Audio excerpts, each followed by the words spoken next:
This video is a collection of reports that are too short on their own to warrant their own video. A Merseyside police constable has been allowed to keep his job after being found guilty of gross misconduct. PC Francis Moore faced the panel on Wednesday the 9th of February after breaching standards of professional behaviour relating to equality and diversity and discreditable conduct. The allegation against Moore was that on May the 19th, 2021, he used derogatory and offensive language whilst a colleague was using a social media voice note.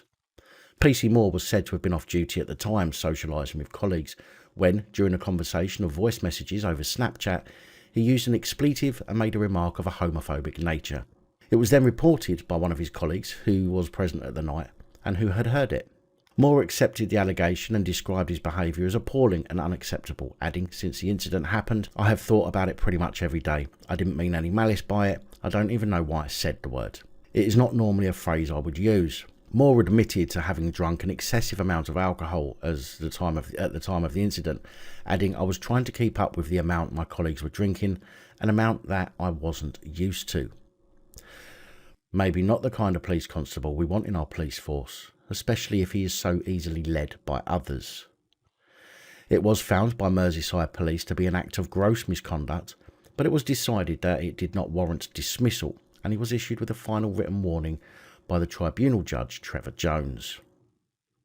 Now, not exactly crime of the century by a South Yorkshire police constable, but he is facing a misconduct proceeding for going on holiday to Greece whilst signed off work sick.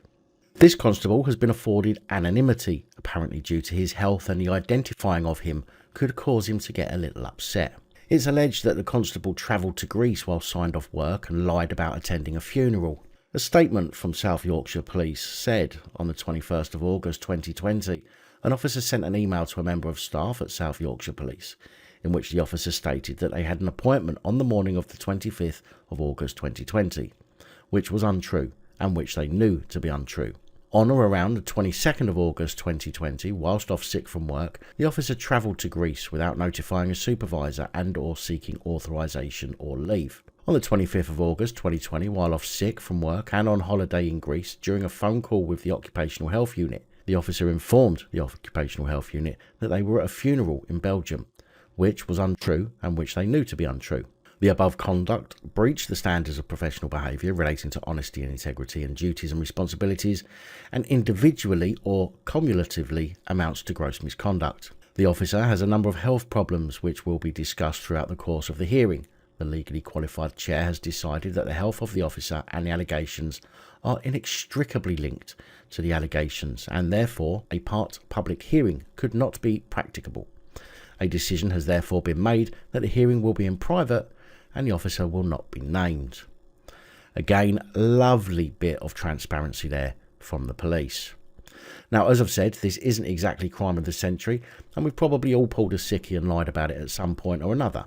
But this is a police constable, someone who we expect to have integrity and be a stand-up pillar of the community. And if he's so willing to lie about something so trivial, then I wonder what lies he has told about other more serious situations that he was afraid to be honest about. An unnamed former police constable from Lincolnshire is facing his misconduct hearing on the 21st of February, accused of using police systems to access personal information. The misconduct panel have deemed, for some bizarre reason, to place an anonymity order on the identity of this former constable. The allegation against him, if proven, will have breached professional standards, namely confidentiality, orders and instructions, and discreditable conduct, and would be classed as gross misconduct.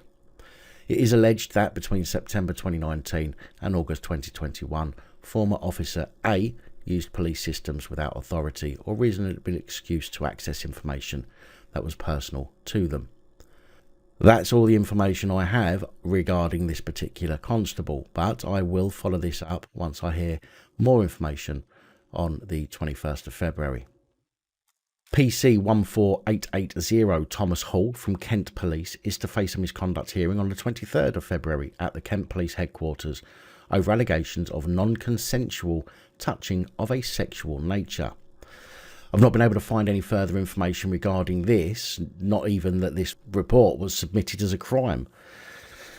The allegations are that whilst staying overnight in a hotel in July 2020, Hall engaged in sexual touching of a colleague.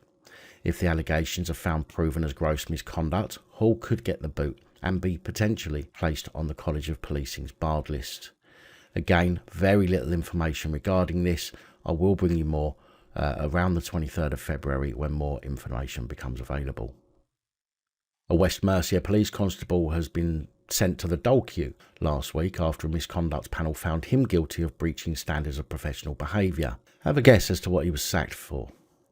I'll give you a clue. It's likely one of the most common things a copper does, and it involves people that they've met who have been victims of crime themselves. Now, if you guessed that he entered a sexual relationship with a vulnerable woman, using his position to take advantage of a victim of crime, or generally being a vile sex pest, congratulations, you're correct. Whether the woman agreed and consented or not is neither here nor there. It is not the behaviour we want from the police when they are supposed to be helping and protecting us, and I'm sure as shit wouldn't be very happy if one of my sisters was a victim of crime and then found out that some randy vile plod had taken advantage of that and her.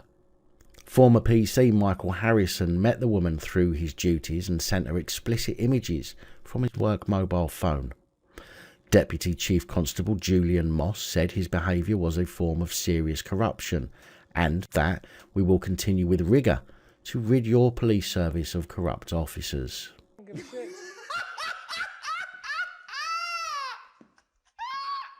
I mean, it never seems to end. I mean, can't police find anyone other than vulnerable women? Are you that desperate that you have to take advantage of people? You scummy bunch of cunt. 32-year-old PC James Holt from Greater Manchester Police was arrested last week and charged with sexual assault. Holt was arrested after a complaint was made to Greater Manchester Police's professional standards. Again, there is currently no further information surrounding this arrest other than Holt has been bailed until the 3rd of March and has been placed on restricted duties.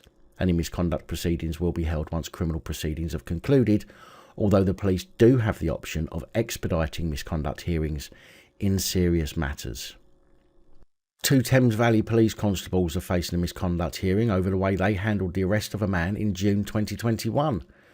PC Rory Mayes and PC Leigh Pateman were on duty together in June last year when they became involved in a pursuit of a motor vehicle and thereafter the restraint and arrest of a male on the hard shoulder, in which they are both said to have discharged their tasers. The allegations against both Mayes and Pateman include that one kicked the suspect in the back and another kicked him in the neck, claiming that they both used unnecessary force to detain him. The constables will face their hearing on Valentine's Day, Monday the 14th of February, and on Friday the 18th of February at the Thames Valley Police headquarters in Kidlington. Once again, I will bring you further information once that becomes available. Big thank you to channel supporters, one and all, especially these guys. Your support is truly appreciated. Don't forget to like, share, comment and subscribe. Let me know your thoughts, as I know many of you will. And until next time, stay safe, look after each other, film the police and other officials.